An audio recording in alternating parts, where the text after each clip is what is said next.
नमस्कार दोस्तों, आपका स्वागत है मेरी कहानी में। आज की कहानी का नाम है सह और माग। हमेशा की तरह आज भी छोटी बहू आभा की साड़ी का सेट ब्लाउज गायब था।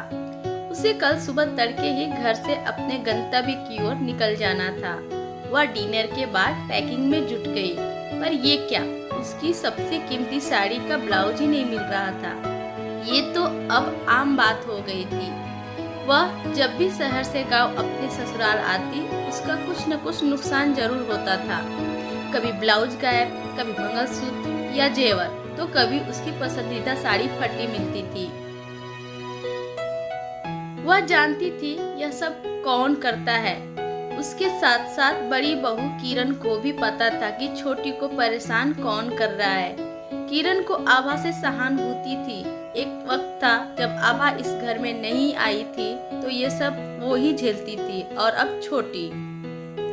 उनकी सास सरस्वती देवी जब भी बहुएं घर आती, वे इसी तरह परेशान करती थी। कहने को तो उनके 3 बेटे 3 बेटी, दामाद और 2 बहुएं हैं। एक तरह से भरे पूरे घर की महिला है वो, फिर भी उन्हें संतुष्टि नहीं होती थी। अक्सर बहुओं को पहनना ओढ़ना उन्हें बिल्कुल अच्छा नहीं लगता था। इन्हें लगता था कि मेरे बेटे की सब कमाई ये लोग उड़ा रही है, उन्हें कुछ नहीं मिल रहा है, जबकि ऐसा न था। उनके बेटे संस्कारी और समझदार थे। सरस्वती देवी ऐसा इसलिए भी करती थी क्योंकि वह नहीं चाहती थी कि बेटे और बहुएं एकजुट होकर रहे। उनको डर था कि ये दोनों एक हो जाएंगे तो उन्हें मान सम्मान नहीं मिलेगा। पता नहीं बुढ़ापे में लोगों की सोच ऐसी क्यों हो जाती है। सरस्वती देवी भी त्रिया चरित्र स्वभाव दिखला रही थी।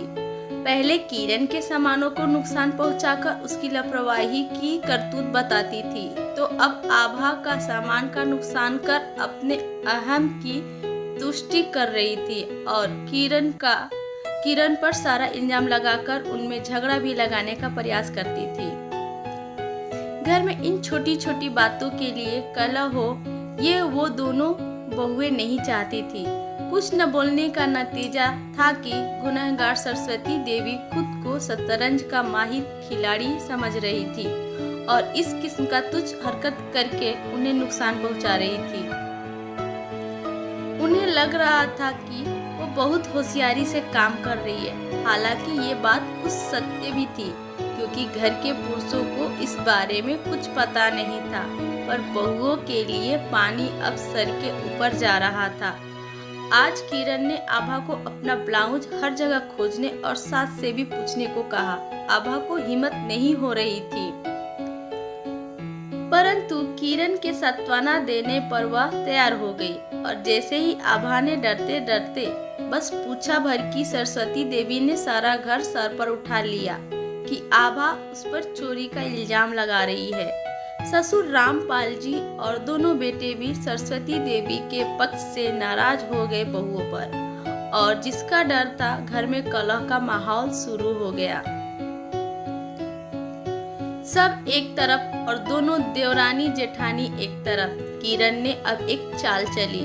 सास ससुर का पक्ष लेते हुए सबके साथ साथ उसने भी आभा को कोसना शुरू किया और अपने ससुर जी से कहा, माँ ऐसा कर ही नहीं सकती, परंतु ये आभा को संतुष्टि कहाँ, वो इल्जाम लगाएगी ही। ऐसा करिए पापा, आप माँ की संदूकी खोलकर दिखला दीजिए, तभी आभा को चैन पड़ेगा। रामपाल जी किरण की बात ठीक लगी, किरण का निशाना ठीक लगा। उन्होंने सरस्वती देवी से चाबी मांगी जो उसने गले में पहनी थी। अब सरस्वती देवी को साफ सुन गया, वो चाबी देने से इनकार कर दी। तब रामपाल ने उसे धक्का देकर जबरदस्ती चाबी गले से खींच ली और गुस्से में बंदूक खोलकर आंगन में उलेट दिया। जैसे ही संदूक खुला, आभा के और इक्का दुक्का किरण के भी कपड़े गहने जमीन पे चारों ओर छितरा गए।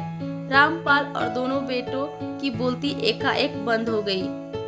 बहुओं के आगे बेइज्जत होकर अपना सब मुंह लेकर बाहर निकल गए, क्योंकि बेटे माँ को कुछ बोलते नहीं और रामपाल का गला रुक गया। इस तरह की घटना से तिलमिलाई सरस्वती देवी सभी को कोसने लगी। आज किरण की चालाकी ने उसे सह दिला दिया और सरस्वती देवी को मात। Thank you. for watching my video. Please like and subscribe.